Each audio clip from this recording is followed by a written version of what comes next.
পরিণীতার আজকের পর্বে আমরা সবাই দেখব যে রায়ান পারুলকে বলে পুজো আসছে আর এদিকে বাড়ির কারোর মধ্যে কোনো বন্ডিং নেই, আর এই জন্যই আমি পুজোর সময় বাড়িতে থাকতে চাই না। কালকে সকালে আমার ট্রেন আছে, আমি চলে যাব। আর রায়ানের এ কথা শুনে পারুল মনে মনে বলতে থাকে যে এবছর বিয়ের পর আমার প্রথম পুজো, আর তুই থাকবি না রায়ান।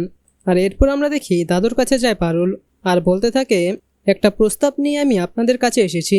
আর এই কথা শুনে তখন ঠাম্মি বলে যে কি প্রস্তাব, বল না দিদিভাই। আর তখন পারুল বলে যে আমি এই বাড়িতে প্রথমবারের মতো দুর্গাপূজা করতে চাই। আর অন্যদিকে গল্পের শুরুতে আমরা সবাই দেখতে পাই যে পারুল এবং রায়ানকে তার বন্ধু বান্ধবরা সবাই মিলে চেপে ধরে আর বলে তোরা এত বড় সত্যিটা আমাদের কাছ থেকে লুকিয়ে গিয়েছিস, কবে বিয়ে হয়েছে তোদের?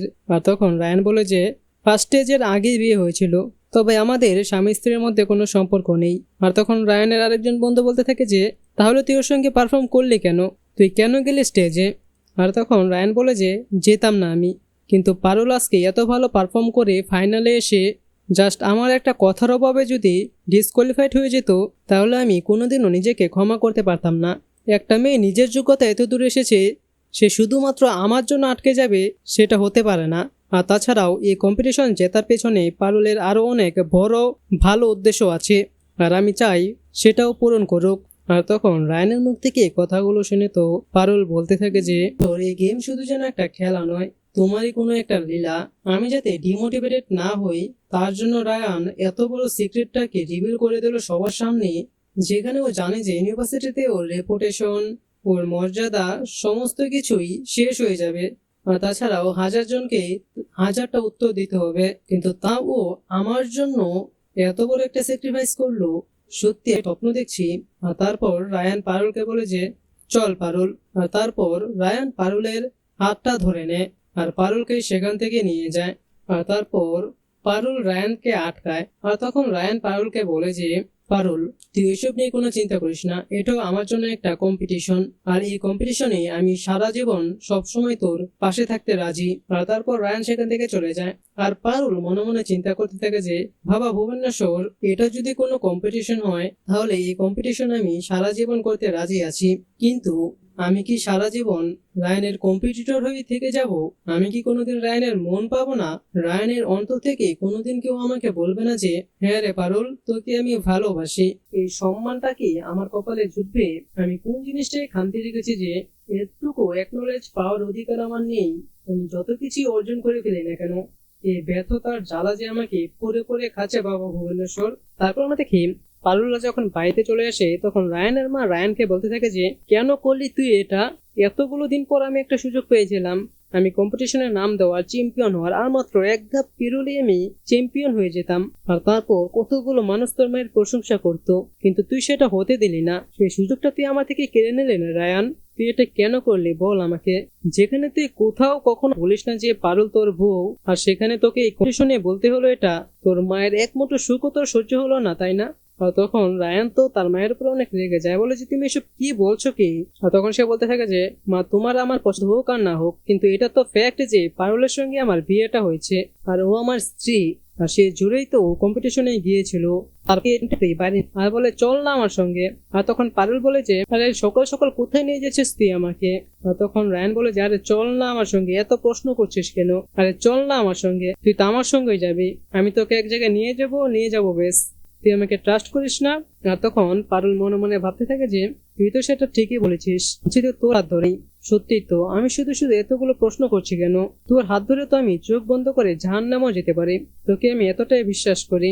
আর তখন পারুল বলে যে আরে কোথায় যাচ্ছে সেটা তো বলবি, তাহলে সেই অনুযায়ী ড্রেস পরে নিতাম, সকাল সকাল কি না কি পরে রয়েছি, এখন তুই কোথায় না কোথায় নিয়ে যাবি? আর তখন রায়ানও বলে যে আরে বাবা, আমি যখন তোকে কোথাও নিয়ে যাব তাহলে তুই চুপচাপ যাবি, আর যেহেতু আমি বলছি না তাহলে নিশ্চয়ই তো কোনো না কোনো একটা কারণ আছে, তাই না? তোকে দেখতে অনেক সুন্দর লাগছে, চল আমার সঙ্গে।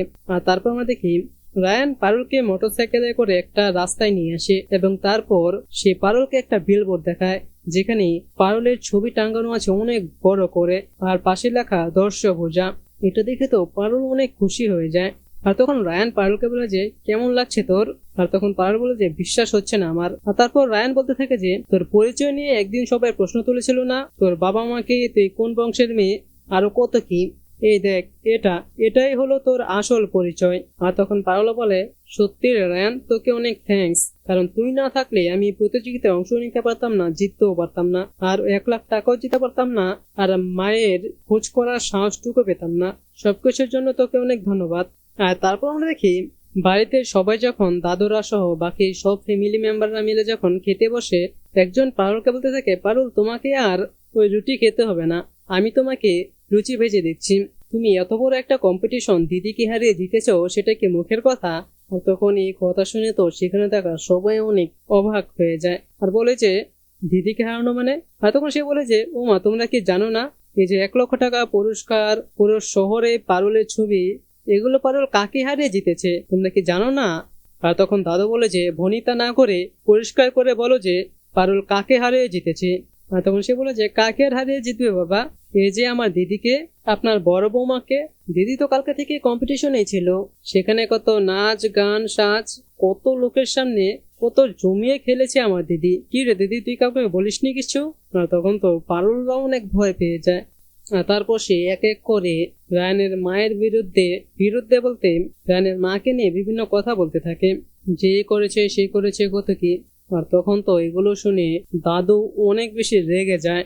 সে বলে যে, তোমাদের স্পর্ধা তো দিন দিন বেড়েই চলেছে, ওরা ছোট, ওরা প্রতিযোগিতায় অংশগ্রহণ করতেই পারে, সেখান থেকে ওরা পুরস্কার জিতে এনেছে, এটা খুব ভালো কথা।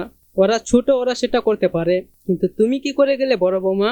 তোমরা কি এবারে নিয়ম কানুন সব ভুলে গিয়েছো, নাকি আমি হুইল চেয়ারে বসে আছি বলে তোমরা যা ইচ্ছা তা করতে শুরু করেছো? আর তারপর সেও সবার সঙ্গে অনেক রাগারাগি করতে থাকে। তো বন্ধুরা, এই ছিল আজকের পর্ব। আপনাদের কেমন লাগলো আজকের এই পর্বটি, সেটি নিচে কমেন্টে জানিয়ে দিন। পরবর্তী পর্বের আপডেট সবার আগে পেতে চাইলে এখনই আমাদের এই চ্যানেলটিকে সাবস্ক্রাইব করে দিন। ধন্যবাদ সবাইকে।